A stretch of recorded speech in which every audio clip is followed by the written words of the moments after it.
दोस्तों नमस्कार, आदाब, सत श्री अकाल। उर्मिलेश संवाद के इस खास एपिसोड में आपका बहुत बहुत स्वागत है। मैं हूं उर्मिलेश। दोस्तों, इस समय देश के दो राज्यों में चुनाव हो रहे हैं, महाराष्ट्र और झारखंड। महाराष्ट्र पर हम बात कर चुके हैं, लेकिन झारखंड पर भी बात हमने वैसे तो की है, लेकिन फिर एक बहुत महत्वपूर्ण मामला सामने आया है। अब आप बताइए कि झारखंड में दो चरणों में मतदान हो रहा है। 13 तारीख के मतदान से जो पहला चरण होता है, उसके ऐन पहले 12 तारीख को ईडी ने झारखंड के कई ठिकानों पर छापेमारी की, बंगाल में भी की, और बताया ये गया कि ये मई महीने से ही ये मामला चल रहा था। 31 मई कोई डेट बताई गई है, जब बंगाल होते हुए बांग्लादेशी कुछ औरतों की तस्करी का कथित मामला सामने आया था। ये संदिग्ध घुसपैठ का भी मामला था, मनी लॉन्ड्रिंग का भी मामला था, न जाने क्या क्या मामला था। लेकिन उस समय इसके बारे में कुछ नहीं हुआ। उसके लिए ऐसा लगता है कि इंतजार किया जा रहा था कि जब झारखंड का चुनाव आ जाएगा तब इसकी छापेमारी की जाएगी। अब इसकी छापेमारी हुई है। इसके पहले दोस्तों, शनिवार रविवार को आईटी की छापेमारी हुई, इनकम टैक्स की छापेमारी हुई। और वो किस पर हुई?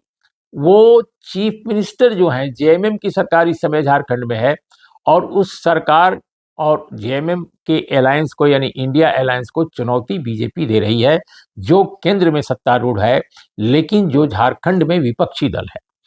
तो बीजेपी जिस गठबंधन को चुनौती दे रही है सत्ता में आने के लिए, वो जेएमएम है।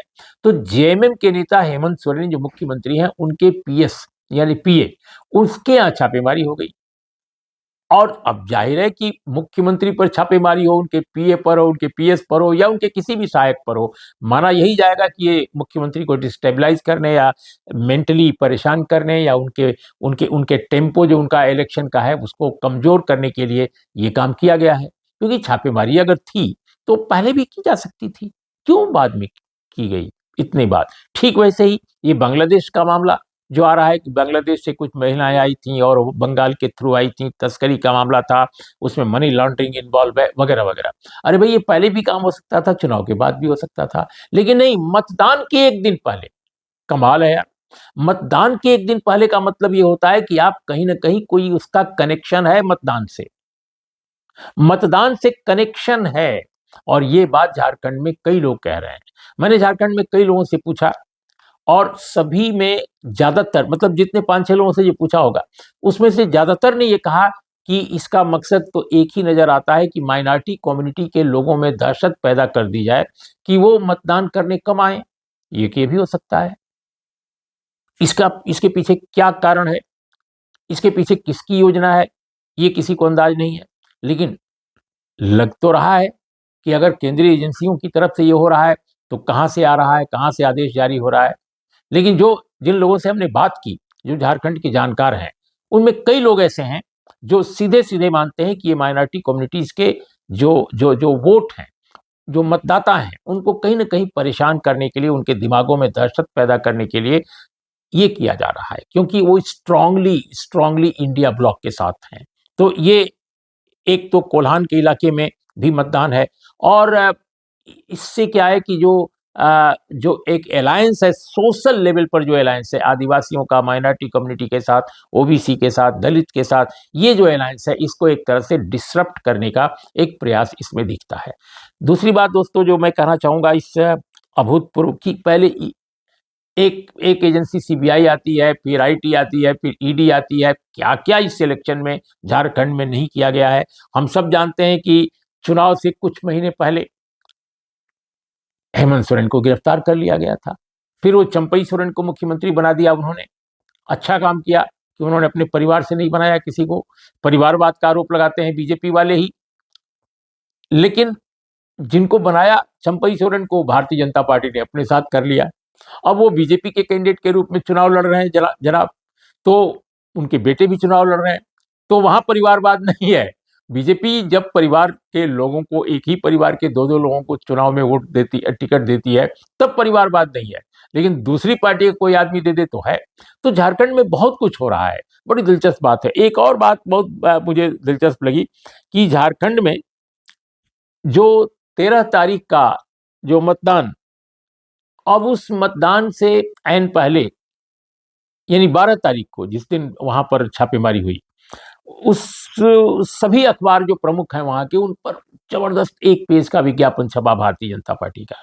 और वो विज्ञापन क्या कहते हैं, बड़े दिलचस्प विज्ञापन है, वो आप सुनिए उनका। उसमें ये जो विज्ञापन है, इसका टाइटल है, main title of the advertisement, वो है फैसला आपका है। अब उसमें पहला जो प्रश्न है वो क्या है, घुसपैठियों को बसाना है या आदिवासियों को बचाना है। घुसपैठियों को बसाना है या आदिवासियों को बचाना है। हम एक एक करके पहले देख लेते हैं। पहले हम आपको एक लिस्ट दे देते हैं कि क्या क्या इनमें कहा गया है। पहला था घुसपैठियों को बसाना है या आदिवासियों को बचाना है। दूसरा है भरपूर भ्रष्टाचार या ईमानदार सरकार। और तीसरा नारा है आपस में बंटना है या एकजुट रहना है। दोस्तों आइए पहले घुसपैठियों का मामला देखें। भारतीय जनता पार्टी ने इस चुनाव में जेएमएम के खिलाफ घुसपैठ को सबसे बड़ा मुद्दा बना दिया है। ऐसा लगता है कि यहां पर घुसपैठ इतनी बड़ी समस्या है कि उससे बड़ी कोई समस्या ही नहीं है। न तो जल की समस्या है, न जंगल की समस्या है, न जमीन की समस्या है, न बेरोजगारी की समस्या है, न तो हेल्थ केयर की समस्या है। किसी भी चीज की समस्या नहीं है। सबसे बड़ी समस्या है कि 3-4 जिले ऐसे हैं संथाल इलाके के, जहां पर बांग्लादेश से घुसपैठिए आ गए हैं और ये बरसों बरस से रह रहे हैं। ये आरोप बीजेपी का है। अब बीजेपी से कोई पूछे कि भाई 23-24 साल के दरमियान, जब से ये झारखंड बना है, 12-13 साल आपकी सरकार थी, 12-13 साल आपकी सरकार थी, यानी बीजेपी की, और सबसे ज्यादा स्टेबल सरकार आप ही की थी। तो क्या कारण है कि घुसपैठ हो गई? अगर घुसपैठ हुई है तो पहली बात आपके कार्यकाल में हुई। दूसरी बात कि घुसपैठ कहां से होगी? कहां से होगी? अगर बांग्लादेशी आए हैं तो जाहिर है बंगाल होते हुए आएंगे। तो सरहद पर सुरक्षा की जिम्मेदारी क्या हेमंत सोरेन की सरकार की है? वहां तो केंद्र सरकार की जिम्मेदारी है। वहां बीएसएफ लगी रहती है और दूसरे फोर्सेज लगी रहती हैं, पैरामिलिट्री फोर्सेज।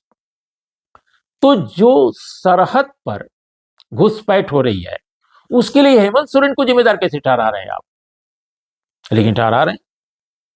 इसे कहते हैं अफवाहों को इस प्रकार फैलाओ कि वो आम जनता उसको सच मानने लगे।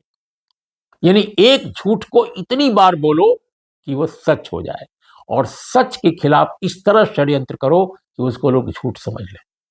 भारतीय जनता पार्टी को इस कला में जबरदस्त एक्सपर्टाइज है, जबरदस्त विशेषज्ञता उसकी है। तो ये जो घुसपैठियों का मामला जो बता रहे हैं, पहली बात तो इतने दिनों तक आपकी सरकार रही, केंद्र में अभी भी सरकार है, आप क्यों नहीं एक श्वेत पत्र ला दिए होम मिनिस्ट्री की तरफ से? इस चुनाव से पहले आप लाते तो आपको फायदा होता कि भाई कितने घुसपैठिए हैं, ये कहां से आए हैं, किन जिलों में हैं। आपने कुछ नहीं किया। न तो कोई व्हाइट पेपर है, न तो कोई ब्लू पेपर है, न तो कोई रेड पेपर है, न तो कुछ भी नहीं है। लेकिन आप कह रहे घुसपैठ है, घुसपैठ है, घुसपैठ है। अरे भाई घुसपैठ है तो कितने लोगों की घुसपैठ है? आप क्यों नहीं बताते? और हु इज रिस्पॉन्सिबल? लेकिन घुसपैठ का मामला बना दिया। और क्या कह रहे हैं, घुसपैठियों को बसाना है या आदिवासियों को बचाना है। यानी इनका कहना है कि जेएमएम की सरकार घुसपैठियों को बचाती है और आदिवासियों को नहीं बचाती है, उनको बर्बाद करती है। इनका ये मकसद है। जो स्वयं आदिवासी नेता है हेमंत सोरेन, शिबू सोरेन का बेटा है, जिसके कारण झारखंड बना है, और कह रहे हैं कि वो आदिवासियों के खिलाफ है। अरे आप तो आदिवासियों को आदिवासी भी नहीं कहते, पता नहीं कैसे इस नारे में आपने कह दिया। आप तो उनको वनवासी कहते हैं, और आपने कह रहे हैं कि आदिवासियों को बचाते हैं। आदिवासियों के लिए काम करने वाले लोगों को आप जेल में डालकर क्या स्थिति हुई स्टेन स्वामी की? इसी सरकार ने स्टेन स्वामी को जेल में डाला और उन पर तरह तरह के खतरनाक आरोप लगाए, और उनकी जेल में डेथ हो गई। जेल में डेथ हो गई, अस्पताल में, जेल के अस्पताल में। 84 साल के थे। अब आप सोच सकते हैं, जिन्होंने झारखंड के आदिवासियों की आवाज हमेशा बुलंद की, झारखंड के सबसे बड़े आदिवासी नेता मुख्यमंत्री हेमंत सोरेन को जेल में डाला, जमानत मिली, कोई मामला साबित नहीं हुआ। तो कौन है हिमायती आदिवासियों का? मैं किसी एक पार्टी का समर्थक नहीं हूं, मैं हेमंत सोरेन की सरकार की भी आलोचना करता हूं, लेकिन इस मुद्दे पर कि आप आदिवासियों को बचाएंगे और हेमंत सोरेन घुसपैठियों को बचा रहे हैं, ये इससे ज्यादा फर्जी नारा कोई हो ही नहीं सकता। स्वयं आदिवासी जो है, उससे ज्यादा आदिवासियों के आप शुभचिंतक हो गए हैं। जिस पार्टी के सारे नेता अपर कास्ट हिंदू हैं, सबसे टॉप लीडर्स और सबसे टॉप स्ट्रेटजिस्ट, किस तरह की बात है ये? कौन भरोसा करेगा? लेकिन हां, अगर बार बार एक ही झूठ को मशीन लगातार चलाएगी और टेलीविजन सारे यही चलाएंगे, तो लोग क्यों नहीं भरोसा भी कर सकते हैं। फेक न्यूज तो यही है, फेक डिस्कोर्स यही है, फेक नैरेटिव यही है। तो भारतीय जनता पार्टी जिस तरह से उसको सवाल अगर वो उठाती कि हेमंत सोरेन की सरकार राजनीतिक प्रशासनिक मामलों को लेकर कितना विफल रही है, मैं उसकी प्रशंसा करता एक जर्नलिस्ट के तौर पे, क्योंकि वाकई विफलता है इस सरकार की। लेकिन बीजेपी वो नहीं उठा रही है, वो पोलराइजेशन चाहती है, वो लोगों के हक में काम नहीं कर रही है, लोगों के वास्तविक सवालों को नहीं उठा रही है, लोगों के अंदर जहर घोल रही है, बगैर ये बताए कि कहां आए, कितने घुसपैठिए हैं, कितना आपने आंकड़ा दिया है, आपकी सरकार है। इसके अलावा दूसरा दोस्त तो कह रहे हैं भरपूर भ्रष्टाचार या ईमानदार सरकार। चलो, मैं मानता हूं कि आज के दौर में कोई सरकार ईमानदार नहीं है ज्यादातर, लेकिन ये जो कह रहे हैं कि भरपूर भ्रष्टाचार की सरकार हेमंत सोरेन है, कहने का मतलब यह है, और अपनी सरकार जो आएगी उनकी तो ईमानदार होगी। तो आपकी सरकार में कौन कौन लोग थे, आप जरा नाम गिना लीजिए। रघुवर दास की सरकार क्या ईमानदार सरकार थी? मधु कोड़ा की सरकार क्या ईमानदार सरकार थी? भले वो आपकी पार्टी के नहीं थे, लेकिन उनकी आज तो आप ही की पार्टी के साथ हैं, उनकी पत्नी तो बाकायदे चुनाव लड़ रही हैं, वो भारतीय जनता पार्टी की नेता हैं। तो पूरा मधु कोड़ा का परिवार बीजेपी के साथ है। और नाम ले लें दो चार नाम मिल सकते हैं, और झारखंड में अनेक नाम मिल सकते हैं। तो आप ईमानदार सरकार की बात कर रहे हैं झारखंड में। इसके बाद कहते हैं आपस में बंटना है या एकजुट रहना है। बटेंगे तो कटेंगे, ये नारा नहीं आप दे रहे हैं, क्योंकि इस नारे की इतनी मट्टी पलित हो गई है पूरे देश में कि इससे ज्यादा बेमतलब बेदिमाग नारा मुझे नहीं लगता कि इतिहास में कोई और रहा होगा, पूरे भारत के इतिहास में। अब उसकी मिट्टी पलीद हो गई तो आपने थोड़ा उसी को बदल दिया है और कहा है कि आपस में बंटना, यानी ये इसका मतलब हेमंत सोरेन की सरकार या उनका अलायंस लोगों को बांटता है, आप एकजुट करेंगे लोगों को। वाह, कैसे एकजुट करेंगे? आप हिंदू मुसलमान करेंगे, आप दलित आदिवासी करेंगे, आप आदिवासियों को आदिवासियों से लड़ाएंगे। क्या लोगों ने देखा नहीं है अनेक इलाकों में? तो इस तरह की बातें भारतीय जनता पार्टी ने इस पूरे इलेक्शन कैंपेन में की है, और सरकारी एजेंसियां इस प्रकार काम की हैं कि विपक्ष, यानी विपक्ष मतलब केंद्रीय राजनीति में विपक्ष जिसकी झारखंड में सरकार है, वह पूरी तरह डिस्टरप्ट हो जाए, उसका पूरा टेम्पो जो है वही बिल्कुल बुझ जाए, वो कुछ खास आगे न काम कर सके। पूरा मकसद ये रहा है।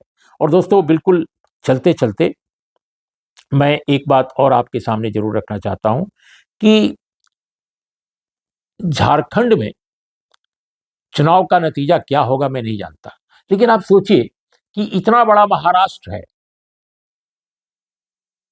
जहां 288 सीटें हैं, वहां पे एक ही दिन चुनाव हो रहा है 20 तारीख को, लेकिन यहां झारखंड जो बहुत छोटा प्रदेश है 81 सीटें हैं, और वहां पर आप 2 चरणों में चुनाव करा रहे हैं। यह भी कुछ कम दिलचस्प नहीं है। अद्भुत माया है। इस माया के पीछे क्या कारण है वह तो बाद में पता चलेगा, लेकिन 2 चरणों में चुनाव, 3 चरणों में चुनाव तब होता था जब वहां पर कोई समस्या होती थी,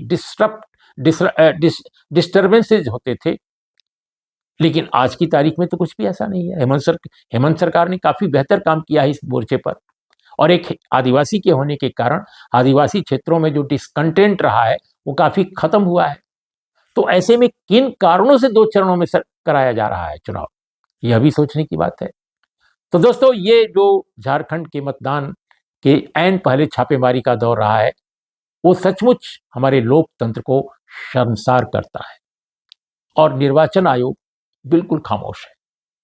वो हिमंता बिस्वा शर्मा के कम्युनल स्लोगन्स पर, पोलराइजिंग स्टेटमेंट्स पर बिल्कुल खामोश है। जिस तरह, उसी तरह से केंद्रीय एजेंसियों की छापेमारियों पर वो बिल्कुल खामोश है।